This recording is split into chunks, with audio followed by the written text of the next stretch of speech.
Hello and welcome to the BrightEdge webinar, Crushing the SEO Silo, Making SEO Foundational to Marketing. My name is Eric Newton. I'm the Vice President of Marketing Demand Generation here at BrightEdge. I manage all the digital channels, and I'm the head of SEO.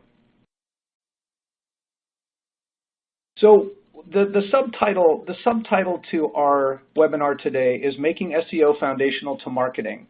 And here's just 8 of the reasons why we believe SEO should be so foundational to everything that's happening in marketing. Number 1, for most companies, it's the largest channel. BrightEdge research shows 51% of the traffic comes in through the SEO channel on average across the base. It provides high conversion. It's often the highest converting or the second highest converting channel. It surfaces user intent. And it is the only channel that is truly in context. It doesn't work better when you spend more money. It works better when you do a better job of content, and it works in context. And it's a zero-sum stack. Only one of us is going to be in first or second or third. And so we have a lot of context, and we're more in touch with the market when we do SEO than when we use traditional advertising. SEO indicates user voice and word choice. The SEO process embeds research fundamentally into its execution, and it creates long-term content equity. Everybody who works in this SEO space with us knows that when you get the right piece of content up and you get that top ranking, that traffic just keeps coming and coming. It's incredibly gratifying. And long-term equity is what every business wants to invest in, not short-term gains where you pay a lot and get a little. And it is the starting point and ending point for most customer journeys. And this is becoming more and more obvious to all of us in the space. So why is SEO so often siloed? We could probably think of a bunch of reasons, but the top 5 that come to mind for me is that it's a technical specialty. It's halfway between marketing and engineering in a lot of ways. It's very specialized. It's a newer channel, and it's less well understood than channels that have been around for decades. And the results come in a long-term time frame. There aren't usually many easy gains to be had when you work at it. And then the last thing is, let's be honest with ourselves. SEO can be a little bit boring to others, so we have to be better at selling it. SEO needs better PR, and we are the PR managers. So before we get started today, I'd like to learn a little bit about the audience. So on your screen, you can see a survey, a poll, and I'd like everybody to vote. Tell me about your function. I think most of us are multi-channel, but are you more SEO, more SEM, more digital marketing, or more content? So go ahead and pick one of those and hit submit, and we'll see some real-time information from the audience. We've got almost 300 people listening to us now. All right, let's go on. So we've got 41% of the audience is SEO, 7% is SEM, 36% digital marketing, and 14%. This is a great mix. This is a great. We can really build a great website together between the 300 of us. All right. Our presenter today is Chad Hallert.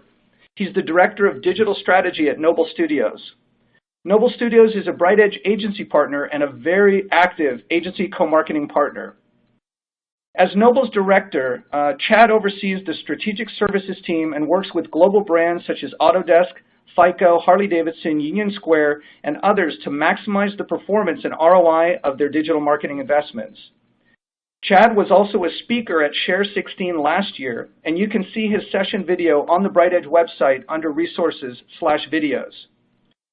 This webinar, as you guys have already found out, will be interactive with 4 live polls. Please select your answers and submit, and then we'll all enjoy looking at the real-time data together. Take it away, Chad.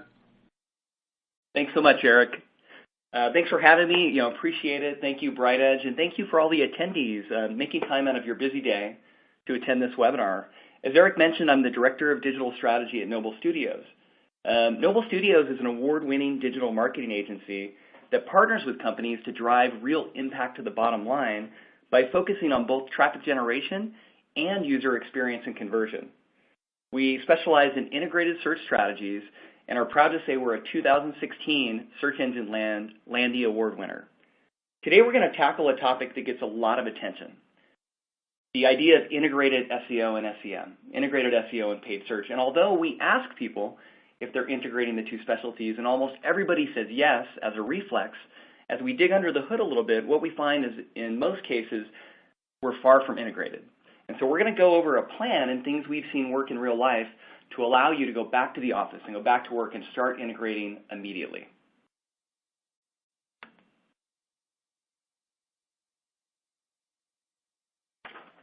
So let's start with the fact that SEO is hard work, right? It's rapidly changing. We're in this rapidly changing discipline, and as marketers, executing the many aspects of our day-to-day work in context of all this change makes it difficult. It often makes us feel like we're walking a tightrope. Google makes literally thousands of changes to their search engine algorithm every year, and yes, it's great they give them cute names like Hummingbird, Penguin, and Panda, but the reality is it's a jungle. It's very difficult. And this is only in consideration of the goal of keeping up with Google. Add in other factors like changes to your industry, changes in the marketplace, and evolving consumer behavior, and it becomes even more complex to manage. So it's really important that you avoid the narrow view. Looking at search engine marketing through only the lens of SEO, or only the lens of paid search, is like looking at the ocean through a periscope. And while you may get a clear view, there are a lot of blind spots, and it leaves you very vulnerable. This is what happens to all of us when we only get a singular view of search through the periscope of either SEO or SEM alone. The odds of making good decisions are really low.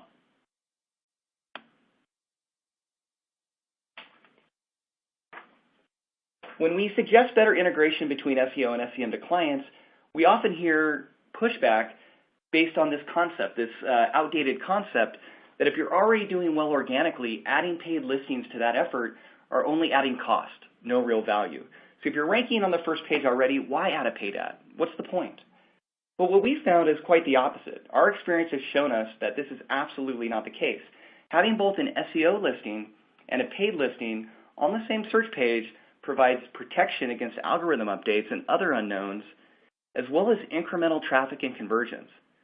Google has also done a study to confirm this that debunks this myth. They looked at the performance of links when you have both organic and paid listings together on a page. And they found a 50% lift in total clicks when a paid ad is placed on top of the first position in an organic listing. So I want to repeat that. So they found that even once you've achieved the #1 ranking on Google, by simply adding a paid listing above that, you'll receive 50% more clicks.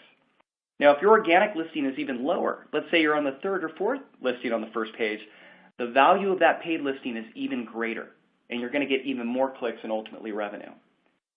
Since this study was released, a lot's changed. The search engine results pages are even more volatile, and the benefit of having dual positions is even more important. All right, it's time for our second poll. I'll let that come up on screen for you guys. Does your company manage SEO and PPC in different groups or departments? Give me a yes or no vote on that. I'll give you guys about 5-10 seconds to vote. All right, Chad, let's see the results. Does your company, so 53% do manage in different groups. So half of us are siloed, half of us are more integrated. Well, that's good to hear. We're making some progress towards your vision here, Chad. Excellent, and we want to test that. So again, a lot of times we think we're integrated. After we go through this presentation, I'd like you to really think about that. Are you operating in a truly integrated fashion? And we'll give you some methodology to test that against. Right, if you think about the actual search engine results pages, right, if you think about a user's experience or consumer's experience, the study Google did makes a lot of sense, right? At the end of the day, to the end user, there's really only one search engine results page, right? They're looking for specific information to answer their intent in the moment, right? They have a question, they need some support, they're looking for an answer. They don't care whether it's organic or paid. They're looking for what's most relevant to them. And in the example above, can you even spot the organic? It's way at the bottom. So in this example, who do you think is going to get the traffic? The paid ads are going to get the majority of the traffic. And the layout you're seeing here, which has a 4-pack of ads on top, has become more and more popular. According to a BrightEdge study, 23% of all searches right now feature this 4-pack of ads. So again, historically, SEOs have had the goal of being number one on Google or another search engine. Anymore, that's simply not enough. And so when we work with clients, this is the structure we often see. And it was true in the survey response, and it's true almost always when we talk to clients, right? Sometimes they're completely separated in different departments. We'll see often a marketing department and a website operations department, right? Maybe if things are fortunate, they report to a single VP. Other times they're on the same team, but when you look at the way they work in completely separate functions. They work completely separately, and at the end of the day, they just add their reports, their slides on a report to the team's report. There's no actual interaction in the work they're doing. So this super specialization ultimately creates silos which negatively impact business performance in several ways. Right off the bat, each group is using incomplete data for decision making, just like we talked about the Periscope. In addition, there's duplication of effort and inefficiency. The keyword discovery process is a great example when both teams are working on something different in parallel where that can be combined for more efficiency. And there's really diffused ownership. So what do you do as a marketing department or a digital marketing department when one area is doing well and the other is struggling? Does that mean one team is better than the other? Or does that mean the overall strategy needs to be changed? This leads to less than optimal performance for all marketing teams. And if you're operating in this environment, from our experience, we would suggest that you're leaving customers and revenue on the table. The new reality is that constant access to the web through mobile devices has fundamentally changed the way we consume information. We access information much more frequently. Those sessions are much shorter, and they have a specific intent for the interaction. In other words, we're looking to learn something, to do something, to go somewhere, or buy something in that moment. We've all done it before, standing in line at the grocery store or waiting at the doctor's office. We jump online to perform a small portion of a much larger task, such as planning a family vacation. Google's defined these interactions as micro moments and created 4 overarching categories. What's very interesting, though, is that these micro moments now closely align to a unique user experience on the search engine pages. So these search engine pages now reflect a position in the buyer's journey. And the buyer's journey in and of itself is evolving very rapidly and fragmenting and becoming more complex. There are a lot of things now that can hijack the buyer's journey and take that buyer away from you. So it's absolutely essential to create the right content for the right stage in the buyer's journey and making sure it's visible in the right moment. We mentioned that 23% of all searches now feature a 4-pack of ads at the top of the page. Essentially, this lowers the value of your organic listings. The same study BrightEdge produced found that keywords with a purchase intent, with the intent of making a purchase decision in that session, were 6 times more likely to feature those ads. And so we're able then to kind of delineate research and discovery searches from purchase searches. And this is an example of what that looks like. So a search for best New York hotels, which Google has categorized as a research keyword, versus New York hotels, provides a very different user experience and a completely different opportunity to generate traffic and revenue from organic.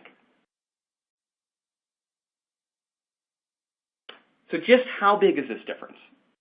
The BrightEdge study went on to explain that if you're within the top 5 listings of Google organically, there's a 69% better click-through rate for terms placed on a research intent keyword versus a purchase intent keyword.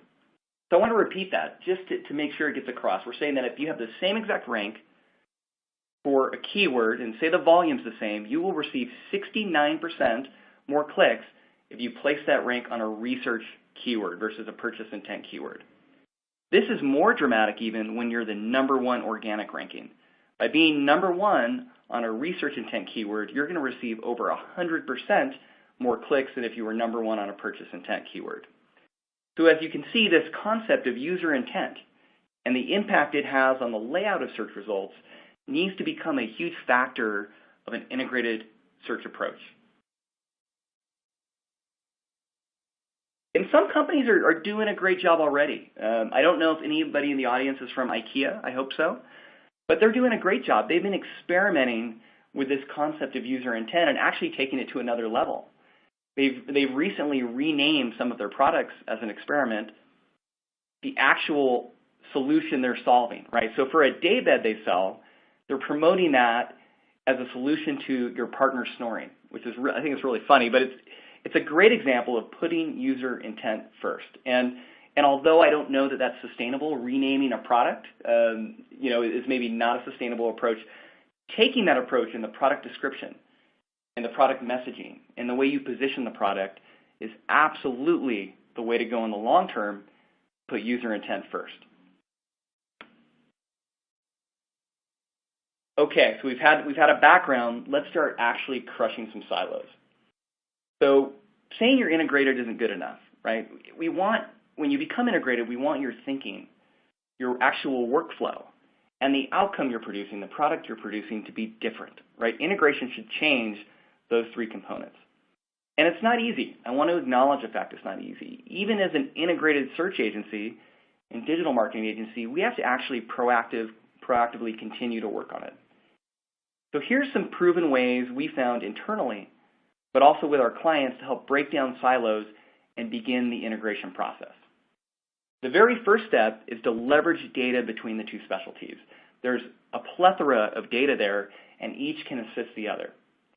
The next step is to define unique areas of opportunity where each marketing specialty can thrive and win. And I do want to note, before you can do any of this, you've got to make sure you've moved on and beyond tracking traffic and focus on real user outcomes that drive value to your business. Traffic is not enough. We want conversions, whether they're leads, whether they're sales, some conversion that drives business performance. And make sure you're using the same goal for both SEO and paid search to be able to compare how each is doing versus the other. So let's start your integration efforts by leveraging data through joint or connected research and discovery. This is going to provide immediate, tangible results and sell each group on the importance of working with the other.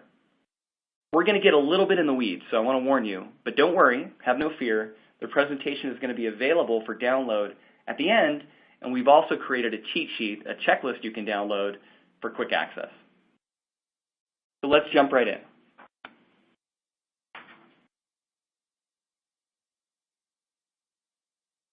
And as we do so, I want to acknowledge that the upcoming slides are using a couple of tools and platforms. These are very popular tools as SEO professionals, as paid search or digital marketing professionals. I'm sure you're aware of them. We're going to make that assumption. For current BrightEdge customers, we're going to be focusing heavily on a few features, DataCube, as well as one of their newer features called Intent Signal that allows you to quickly isolate where the greatest organic opportunity exists. So let's dive right in. But before we dive right in, let's do poll number 3. Are you currently using customer or user intent within your SEO process? Are you trying to figure out what your users are really after when you create content and do SEO? Give everybody a couple seconds to vote. All right, Chad, let's see the results. Okay, that one didn't work. Let's keep rolling. All right, jumping back in. Thank you, Eric. Jumping back in, let's start our integration efforts, our data integration efforts with Google AdWords. There's a great report in Google AdWords, which is really not utilized to its fullest potential, that will actually show you what happens in detail on a keyword level when an organic and paid result appear in isolation and also when they appear together, right? So we talked about Google's study, which said you should receive incremental value by having both together. This proves it for you in particular, and on a keyword level so you can start making those decisions. And so this is a report we recommend using all the time. And there's two things you're trying to answer, right? As I first mentioned, you're trying to see, is there actually incremental value when keywords from paid and organic appear together? If so, let's keep that going. The other thing you're trying to find is, are there high-performing paid ads that have little to no organic traffic? And in this case, these are an indication that those keywords need to be better optimized. Because just like we said paid adds value to organic, You can also add some value to paid by getting an additional listing below it in organic. So a great place to start is in AdWords using the paid and organic report. In addition, Google Search Console is another great tool for developing ideas for paid search marketing. So Google Search Console allows you to see which queries and which keywords are prompting your site to appear in the search results. You can take that data and filter it for those that have a purchase intent. In other words, if you have 2,000 keywords you're currently triggering a listing for, you can isolate those few dozen, right, that have a purchase intent that you can then take over to AdWords and experiment with test campaigns. And the idea here is by running AdWords campaigns, you're able to see if those keywords work for your business without the investment of content and web development and some of those other investments inherent to SEO. It's a great tool to develop ideas. And BrightEdge lets you take this even further. So once you've, let's start with what BrightEdge offers. It offers this tool DataCube, which if you're not familiar with it, offers the industry's largest search data set. It's literally made up of billions of pieces of information, which include the search terms, their volume, the content that's ranking for those, and its recent performance. So it's a fantastic database to use. Once you've identified a few keyword opportunities in the Google Search Console, you're actually able to bring those over to DataCube, place those in DataCube, and spin up similar keywords around the same topic and themes that you're ranking for. The idea is you can take a couple target keywords, turn them into dozens of keywords using DataCube, and use those to create a full-fledged paid search campaign as you test these ideas. And so for us, an example was we saw that we were ranking on the second and third page of Google for web analytics agencies. By leveraging BrightEdge, we were able to also spin out terms for Google Analytics agencies and also Google Analytics partners. Terms where we're ranking not as well, fourth, fifth, sixth page of Google, but the website and our content is being related to. So a great way to expand the keywords you're looking at. And then I want to talk about another benefit of AdWords. And, as SEOs, the idea here is that we've got to make some tough decisions sometimes. We want to rank content for a particular topic or theme. And as we start researching keywords, we see dozens of them. And so we have to make a decision which few keywords should we focus on, right? So we're balancing relevancy and popularity of those keywords.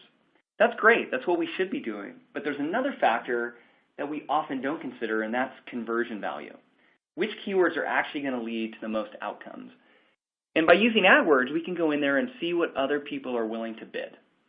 And this can vary dramatically. You can take two very similar keywords. One can have a $2 cost per click to be on the first page of Google. The other can have a $30 cost per click. And you can absolutely extrapolate that the higher bid is for a better performing keyword. So this can become a tiebreaker in situations where you have many keywords to choose from, and it can become a primary signal for you to determine which keywords to optimize from an organic standpoint. All right, so catch our breath there. We went over some of the tactics and some of the tips that we use to start integrating data. Let's go one step further. So once you've become effective at leveraging data between these two marketing specialties, the next step is to start determining where each one has the largest impact. And this needs to happen at a keyword level, which can get really overwhelming. It's not just a philosophical approach. It's something you've got to be able to execute keyword by keyword. So we're going to go over a marketing framework for this that's based on user intent. And we recommend a four-pronged approach, as you can see in this slide. There's two variables we're looking at. One variable is, what is this keyword's current ranking for us? Are we ranking well or not? The other variable is, what is the actual organic opportunity above the fold? Can we get exposure? Are we going to be displaced by ads, by maps, by quick answers? What does that look like? And so based on these two variables, you can take one of four keyword strategies. If you're ranking fairly well, if you're on maybe the middle to bottom of the first page of Google, maybe to the second or third page, and you notice there is in fact an organic opportunity, this is the ideal place to optimize the content that's ranking. Google's recognized that content. It's noticed it's relevant to the search, It's just not quite made it to that point to start driving traffic. Great place to optimize. When your rankings are in the top 3, when you're actually in that position, top 1, 2, 3 positions for the term you want, those are the keywords that are your bread and butter. If they offer an organic opportunity, those are your bread and butter terms. You want to monitor and defend those. And so BrightEdge offers fantastic tools that will send you alerts and notifications if anything changes there. If they fall from 3 to 5 or 2 to 5 or some move into that ranking, those are the keywords you want to take a look at and monitor frequently. If you're ranking so-so, the 4th page of Google, the 5th page of Google, you're ranking but you're not actually driving traffic, and it's an important keyword, and it offers an organic opportunity, it's time to create new content. So it's time for you to actually look at it and go, why is this content not ranking? Is it not enough content? Is it off topic? Are there ways I can improve it? And one great way to do it is look at who's succeeding. Look at the top few rankings on Google, right? The top 5 listings. What are they doing that I'm not doing? This is the time to create new content. And for any of these terms, whether you're ranking well or not, if you identify there's no keyword opportunity above the fold, or it's very limited, it's really the time to look at how you're prioritizing. We're not saying to get rid of it. We're not saying not to optimize it. But at the end of the day, you only have so much time, so how are you prioritizing? That's also the time to work with your paid search team, to get in touch with your paid search team and say, hey, I need to be in front of this audience. It's an important keyword. We need some support. BrightEdge has made this easy to do at scale with a new feature called Intent Signal. And so what's great about this is you can actually take your keyword list, and as you filter them and prioritize them and look at volume and look at where you're currently ranking, all the things we already do as search professionals, you can find out right then and there if there is an organic opportunity above the fold. You can isolate those terms that do offer one and do not offer one and save a lot of time versus going into Google and actually searching it and finding that out manually. And you can make this even more powerful. This becomes really powerful if you go a step further and create an intent signal dashboard. So BrightEdge offers a tool called Storyteller, which lets you create custom dashboards to your needs. And so one dashboard you can create is an intent signal dashboard that automatically takes all of your tracked keywords and breaks them into one of the 4 pillars we mentioned. So it breaks them into keywords you need to defend, keywords you need to optimize, keywords ripe for content creation, and keywords for collaboration with paid search. And you could give your paid search team actually access to this dashboard so they can continually monitor the keywords for integration and collaboration. Chad, the dashboard you just referred to is Story Builder, not Storyteller. Thank you. Next poll. Sure. Have you used intent signal capability in BrightEdge? So if you've looked at this data, if you've done this analysis that Chad just showed us, let us know yes or no. I'll give you a couple seconds to reply. All right, Chad, let's take a look at the results. So 17% have used, 83% have not. Good, interesting opportunity for follow-up for everybody to take a look at intent signal and let that inform their content strategy. Perfect. Now we've talked about some tactics and we've covered quite a bit, but we want to give you a little extra credit before we move forward here. And the idea is, as much as we all hate to admit it, as SEOs, as digital marketers, some keywords are just very difficult to rank on the first page for. And when you look to integrate, that's an ideal time to integrate with paid search. As you look to integrate, sometimes they're just too expensive. In this case, best digital agencies can be $30 per click. There's no ROI for us to bid on that. So it puts us in a predicament where we want to be in front of that audience. That's a very valuable keyword. It's going to take a while, if ever, from an organic standpoint. And it's too expensive to bid on. So, what do you do in that situation?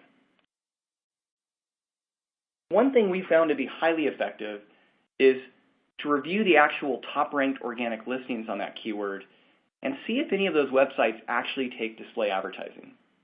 And so in this example, we looked at the top 5 listings, and we found that Forbes wrote an article, How to Pick the Best Digital Marketing Agency. The article ranks very well, and this is a frequent stop for someone in that buyer's journey of selecting an SEO agency.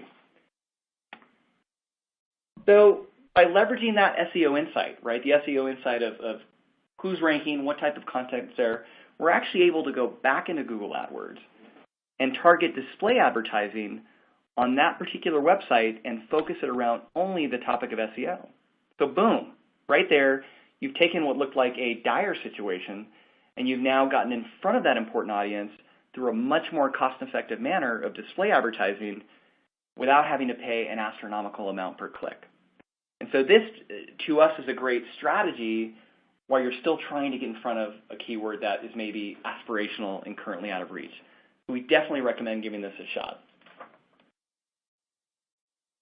And I do want to acknowledge, we covered a lot. We covered, probably 10 different strategies and tactics, and some of this may seem a little daunting, right? But if you do it right, you can expect to see dramatic results. So I wanted to call out 2 client case studies in completely different industries. So Union Square is a B2C business that promotes travel to the customers going to San Francisco and specifically Union Square. Server Technology is a very niche B2B company that sells power management solutions to data centers. As much opposite ends of the spectrum as you could have, they have very different audiences. They have very different marketing budgets. Their conversion goals are different. Everything about them is different, but by leveraging the same strategies that we went over and the tactics we've discussed, we've been able to drive outstanding results over time for both organic and paid, and actually other channels as well together. So I want to just reinforce that although there's some work involved, the payoff, the benefit for you is there.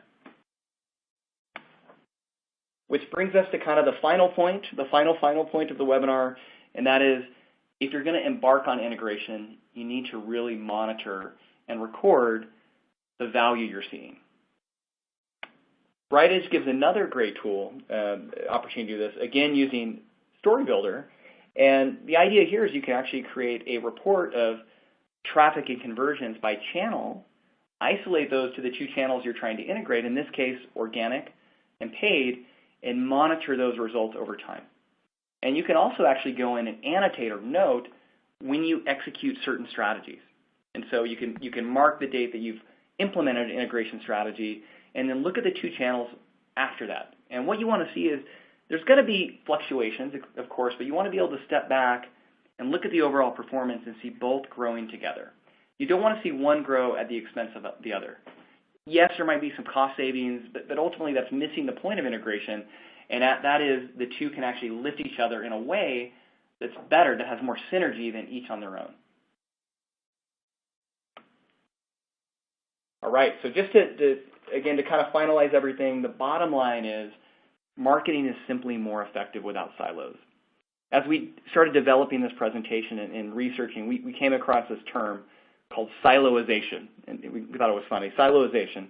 It's the process by which information becomes isolated in different departments, groups, and divisions. And our suggestion here is it's really the worst thing that can happen to your marketing department. Even if it's driven by the brightest people, right? You have the brightest people working for you and you're leveraging the best technology. If you allow this data and this information to become siloed and isolated, your marketing department is going to be slow, it's going to be reactive, it's going to be ineffective, and none of us can afford this. So the question then kind of becomes, how do we get started? And so right off the bat, knowing we covered a lot, we'd say a great place to start is to go to our website, noblestudios.com/crush-SEO, and download a copy of today's presentation and the checklist we've created for quick reference. Absolutely a great way to start. You can dive into some of these tactics in more detail and have your team look into it. We want to incentivize you a little bit as well. We're super excited and stoked on the idea of semantic and voice search and how it's changing the way we interact with information in the search engines. So as an added incentive, we're going to give away 5 Amazon Echo Dots chosen randomly for all of those that go to our site and download one of the assets. Thank you so much again. We hope this was a valuable webinar and really appreciate your attendance. All right, Chad, great job. I really appreciate the content you put together and the depth and the breadth and all the resources you covered. I really like your talk track, your insights, and the case studies, and most of all, our partnership. So now we have about 15 or 20 minutes for question and answer. A couple questions have come in so far, And a lot of people were really enjoying the content, and some of them were following along and in DataCube with you while you were speaking, and I'll mention those to you. First question, can this integration between SEO and PPC be done fairly quickly, or does it take a while because it requires a shift in cultural thinking? Yeah, that's a great question. The reality is it's never finished, right? Like even us, as an integrated digital agency, we're not finished trying to be integrated, right? We're constantly improving in that. But absolutely, if you follow this approach, you can start taking steps and see results within weeks. I mean, it doesn't have to be an aspirational thing that takes months and months and months. You can actually, and that's kind of why we laid it out this way, to give you tangible recommendations. But once you start getting the data between the people and they start believing in the value of working with the other, things start to take off. So it doesn't take that much time to start seeing benefits. All right, Chad, here's a funny comment. My boss is listening, and I've been telling him this all along. Can you please touch on the intentions in each of the 4 micro moments? So this person's trying to advance SEO maturity during the webinar with us, so help him out. Yeah, great. So the good news is hopefully you look like a rock star to your boss. That's awesome. The deal, I think Google's done a great job. They've been promoting the idea of micro moments for a few years now. The idea is there's just such a fragmented interaction with search, right? It's just people are in and out of the web. They're doing things very, very quickly, but taking these longer term things like planning travel, working on their retirement, buying a house, and they're breaking them into just dozens of these kind of micro interactions. But the point is, if you look at these, there's these 4 categories, right? I want to know. I want to go. I want to do. I want to buy. These are kind of 4 distinct categories, and by understanding those, you can actually go and start creating content to answer users' questions in that moment. So the idea is, it's not the old buyer's journey. What we really talk about is understanding key moments that you want to show up for your buyers, right? Key moments that that things are going to be asking to get to the final decision to buy. Pick a few. Pick 5 or 6 moments that you want to own and be a part of, and then create that content and really focus your organic search and even paid search on those areas. I love the idea of micro moments. It makes such chaos and kind of fragmentation manageable. And when we put it at the focal point, we've seen it work for clients. So I hope that answers the question, but it's good you're thinking of ways to kind of sell this up the ladder and get some more support of it. Chad, next question. How do you tell if a site is doing paid advertising? Yeah, what we'll often do is search for some keywords we think are important, some that we've identified for us, and see if one of our competitors is doing advertising. There's also tools you can use. There's several tools you can use that allow you to put in a domain, and basically it will prop up the ads that they're seeing.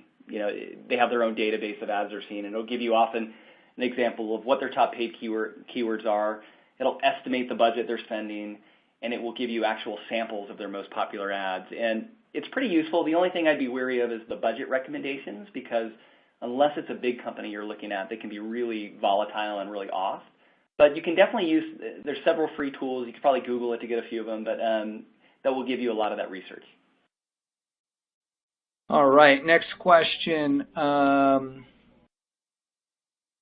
Rather than having the issue of too many people working on different things in silos, we only have 2 people on our team. Which of the strategies do you consider the most important for us to focus on with limited resources? Optimize, defend, or create? Yeah, so it depends. That's a great question. It's hard to answer. I think, with a team of 2, I think it starts with the idea of having the same vision. Right. So the idea of saying the vision is we want more of our customers and a greater market share from search. The next step then is to say, okay, let's acknowledge that. Let's believe in that. So if paid is doing fantastic and organic is flat, both of those team members, even though one may have a responsibility one way or the other, both team members are equally invested. Right. So once you've kind of got alignment in the vision, kind of the next part of it is to look at that 4-pronged approach and figure out where the biggest bang for the buck is. I think what we found is optimizing existing content that is within striking distance, right? That's always powerful because you've got good content there. You're already ranking. You might be at the bottom of the first page or the top of the second page. it takes sometimes very little work, right? You can refine the content, you can improve the metadata, you can improve your linking strategy internally, and just by doing that, you can drive those into a position to get traffic. The other, I would say is, collaboration is amazing, right? If you're in first place organically and at the bottom of the above the fold first page, by adding a paid ad, you're going to get more clicks. And then, I guess to contradict that, another great one is the idea of new content creation. So new content creation always, if it ranks well and you've done it right, is going to drive incremental traffic you didn't receive before. So, I guess I'm talking in circles. I guess the final answer is the most important thing is to create alignment around a single goal. From there, that four-pronged strategy, you're going to want the flexibility to move in any of those directions based on what the two team members find. Hey, Chad, this is a little bit of a technical. Some people are having trouble with the URL, getting to that URL. Some people, it's not resolving for them. So if somebody on your team can come up with another URL to share with people, we'll announce that after the next question or two. Great. All right, next question. Thank you. Who's the most important person in your organization you need buy-in from to make this integration happen? Yeah, the team itself is going to be doing the work, right? So they're absolutely the most important to me, but I think it flows better. Things work more effectively if you have an executive sponsor, right? So as a VP of marketing, you go one level up. As a director of marketing or marketing manager, you go one level up. But the idea is you get alignment with an executive around the goals, right? Because it is noisy. It is a little painful sometimes to integrate, and not in all companies, but some companies there's some fear, right? There's some fear that maybe their job won't be as seen as important. So I think the team's the most important, but it's absolutely essential first to have executive support. All right, update on the URL. The audience is telling me overwhelmingly that it's working and that you have to watch for the capital C in Crush and capital SEO, and should work for everybody. So pull back on that the last request before the last question. Okay. All right. Is getting the social media team on board with the same keywords worth pursuing? What about alignment between SEO and social?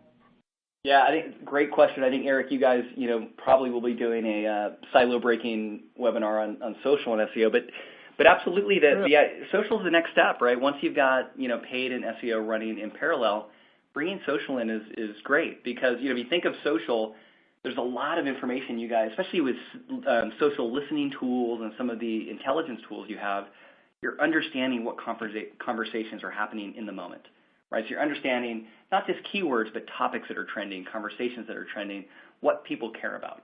That information can absolutely fuel SEO. On the other side, SEO, writing great content for SEO also gives you content for your social content calendar. And social can support SEO. So when we'll work with clients, sometimes we'll notice that they're disconnected, and by adding not just super current content to their social calendar, but also kind of their key pages, right? Their key page traffic drivers for recurring social promotion just helps them build links. It helps them build credibility for those pages and can support the idea of driving those pages higher in the search ranking. All right. Can we assume that if the organic result is in the top 5 positions, that a paid result could potentially have a lower CPC because the strong contextual signals already being sent could give the term a higher initial quality score? So the question is, does doing well in SEO give us an advantage in CPC, in the cost per click in the paid search? Yeah, I've never seen it, and in all our years of trying to get Google to admit it, they've never admitted it. It makes sense. I think there's some ideas that if you're using the same exact landing page, right, the same exact landing page for organic and paid, and it's doing well for organic, the quality score, right, the way Google views that page will be better, and you may be able to pay less. But it's really been hit or miss, and what we see often is that there's different landing pages used for paid and organic. So I wouldn't count on that. I would just say if you take the approach of writing great content and having a strong call to action for both, you'll be successful. Great. In terms of the chart for losing clicks when not paying for a keyword, how does that chart factor in competition in the ad space, spending money elsewhere, and purchase intent? Do you want me to repeat it? Yeah, please.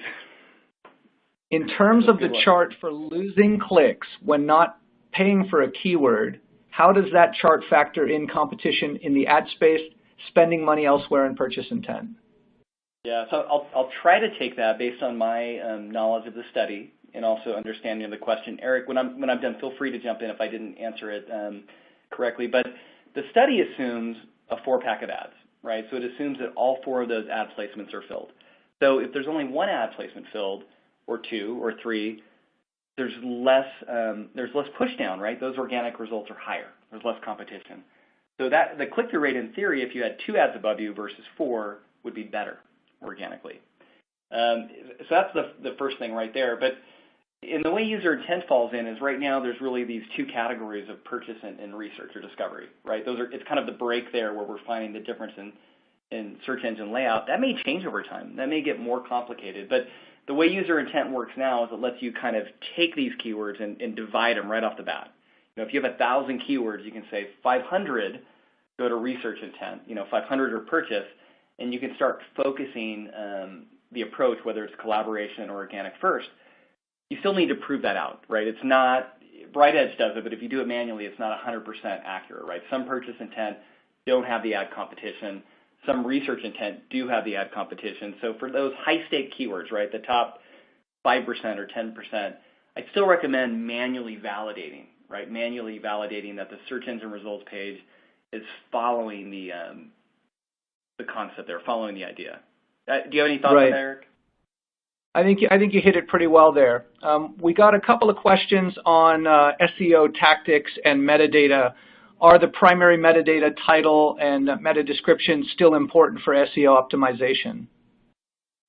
Yeah, I mean, we think so. I mean, the way we view SEO nowadays, versus when I first started in 2001, makes me feel old, is it's not that you're going to do one thing that just beats Google, that outsmarts Google. It's not going to happen. We view it. We use this analogy at Noble. It's almost like it's like getting into an Ivy League college, right? You have to do everything right.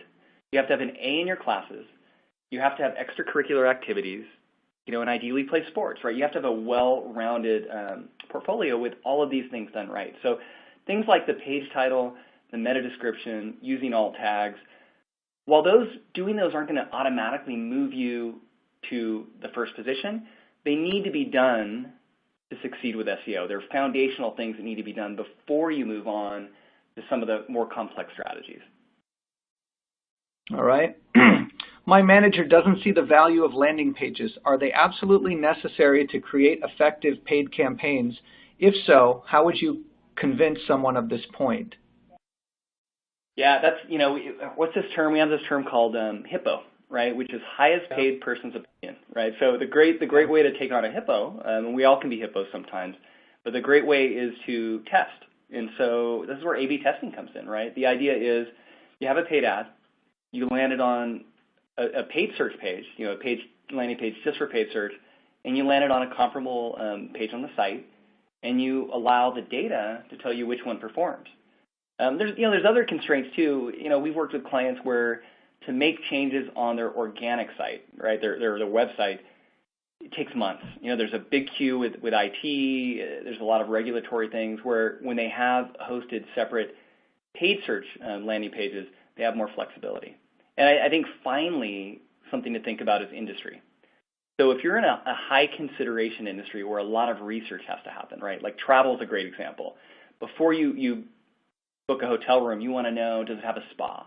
How close is it to an attraction you want to see? What are the amenities? And so in those cases, we've seen generally the website perform better than search landing pages. In other cases where it's like, hey, download this white paper, right? We've seen one-off landing pages do better because there's less noise. It's more focused on, you're coming to the page to do this, here's this action, and then that's it. But a lot of variables there. All right, the next one's interestingly technical question, Chad. Do you have any suggestions on how paid and SEO can determine when a client should create AMP mobile pages? And maybe explain what AMP mobile pages are with the answer, please. Yeah, that's a good question. So I mean, AMP pages, AMP stands for Accelerated Mobile Pages, right? it gives you the opportunity to create another version of your pages that load extremely fast, right? So one of Google's ranking factors organically are site speed, especially for mobile, because they want their users to have a phenomenal experience. And they've done a variety of studies that show the average user expects a site to load on mobile in 3 seconds, and if it doesn't, your bounce rate starts going up pretty quickly. And so knowing that, they focused heavily on creating this, with some other players as well, creating this opportunity to use a code strategy that creates these amplified mobile pages. And it's almost another version of your page. And so, how does SEO and search integrate to affect that? I'm not sure. I think from an SEO standpoint, we recommend AMP almost across the board in terms of content that you read, like a blog, research content. When you start adding things like a call to action, a form completion, things like that, a purchase, where you're trying to drive user outcome, AMP doesn't handle that well yet. It doesn't handle that type of code. So in those cases where you're really focused on e-commerce or on lead gen, I don't think AMP should be the forefront strategy, but for that research content, it never hurts to create an AMP page. What you'll find is that you'll often rank your mobile version, right? So if you have a responsive site, you'll rank the main website.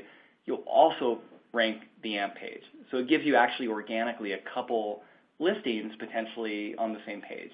And Google does a good job of highlighting AMP content on mobile because they want you to interact with it. So you'll see like a lightning bolt or a call out that shows you it's AMP content. So I hope that answers. The summary of that is research content blogs. AMP is definitely a forefront strategy. Lead gen, e-commerce, definitely not the high priority strategy yet. Chad, that was a bit of a softball question there too, is because you can go into the BrightEdge platform and you can get an indicator on whether the keyword is showing up in AMP accelerated pages. And by knowing that, you would know if you need to compete, if you need to use AMP to compete to get rank. So that's the other part of the answer. All right, the next question is a lot of fun, Chad. You're going to love this one. How do I know if our competitors are using BrightEdge? Ooh, Eric, can I toss that one to you? Yeah, I'll take that one. Well, you probably would notice that they're outperforming you in SEO because they've got access to the data cube and a platform that has 50 petabytes of data and all the advantages that we've talked about in this webinar. So basically, their workflow would be organized, they'd be optimizing keywords, they'd be efficient, and they'd be producing SEO traffic at your expense. All right, next question. What would you say to senior execs who still dismiss SEO as being in a black box? How far do you think the industry has gone to debunking this myth? Yeah, that is one of the most frustrating parts I think about SEO right now is that there's still this holdover from the old days, right, where it was almost like magic. You hire somebody to do SEO, they did some kind of SEO dance, and all of a sudden your rankings went up, right, and you had no idea why. Here's the way to do it, and I'm going to lean back over to BrightEdge. Make it all visible. Make it transparent. So one of the things we do is when we bring a client on, we give the client, we work with the client to set up a dashboard for them with a lot of details, but we also work with them to set up an executive dashboard. And what that does is it shows the areas we're focusing on, the activities and actions we're taking when they're implemented, and then the results. So you start tying, although you're never going to be able to know true 100% cause and effect, you can start correlating things very, very tightly. And they can look at this dashboard and very easily see that we did these 5 things, last month, and now this month, the exact areas we focused on, right? The very same pages, same topics, same keywords are showing improvement. So once they've seen that transparency for a while, what we found is most executives jump right in. They just get squirrely when they don't have access to that view. All right, Chad, another good challenging question here. While I'm doing my keyword research, I see that the head term has about 15,000 K monthly search volume, and all the long tail has very little search volume. How should I plan for my content in this case? Yeah, it's a struggle, right? I think we all struggle with that. I think over the years, we put relevancy ahead of volume, right? So I think, the problem with volume alone is they sometimes have broad user intent, right? They have multiple user intents in there, and it's hard to really know of that 15,000, what percentage are even looking for what you want. If you actually start factoring user intent, it might be a much smaller number. And then how difficult are those keywords to rank for? So what we often do is flip it, right, and start with relevancy. And then from those keywords we found to be relevant and have the right user intent and right on the money, then we look at volume. Where is the most popular expression of that need? And that prevents us from some of the mistakes of getting a decent rank on these really popular terms, but finding they don't convert, right? Finding they don't lead to success. Paid's a great way to test that too. You could take a term that's pretty broad and run a paid campaign for a month and then see if it actually leads to an ROI and conversions. If you get a bunch of clicks and a low conversion rate, there's your answer. Yeah, Chad, what I'll add to your answer is that when you're going after the long tail, you have to think about it programmatically, and you have to develop an idea that encompasses a broad base of topical pages. Examples of this would be FAQ or how-to pages. And we've done this on our site where we've addressed 50 or 100 different topics. And that goes into the long tail, but when you do it in bulk like that, you get some efficiency against, relative to creating a long blog post about one particular, torso topic. Yeah, great point. All right, now we just got a couple more minutes, but we still got questions, Chad. If you're not able to influence the SEM within your organization, can you still have a successful SEO campaign? Yeah, of course. And that's what a lot of people do now. But you are leaving value on the table for your business, right? And you're not telling as strong of a story to the executives as you could, right? So I think that is the problem now. People are successful in this kind of separated situation, but they're just not as successful as they could be. So I think what we would propose is you've got to get a little uncomfortable to start having those conversations. And it means something different from every organization. In some, it means meetings between the teams, and others it means getting an executive's ear and voicing it, and in others it may mean a change in org structure, right, which takes lots of conversations. But at the end of the day, again, there's one search engine results page. There's one user. This user has a specific intent. By really breaking these things up, you're not doing yourself any favors, and your numbers are not going to be as good as they could. So it just depends on how willing you are to go down that path. We feel it's the right path to go down, so it's like how willing are you to ante up? And the nice thing is there is research done. We have this webinar. There's papers that have been written. There's support that will help sell the case to the rest of the team if they're doubters. All right, Chad, that's all we have time for today. I'd like to thank everybody for joining us. Our next webinar is going to be on January 31st. Then February 9th and February 23rd, we're going to be continuing along the lines of crushing the SEO silo and getting great leverage across marketing.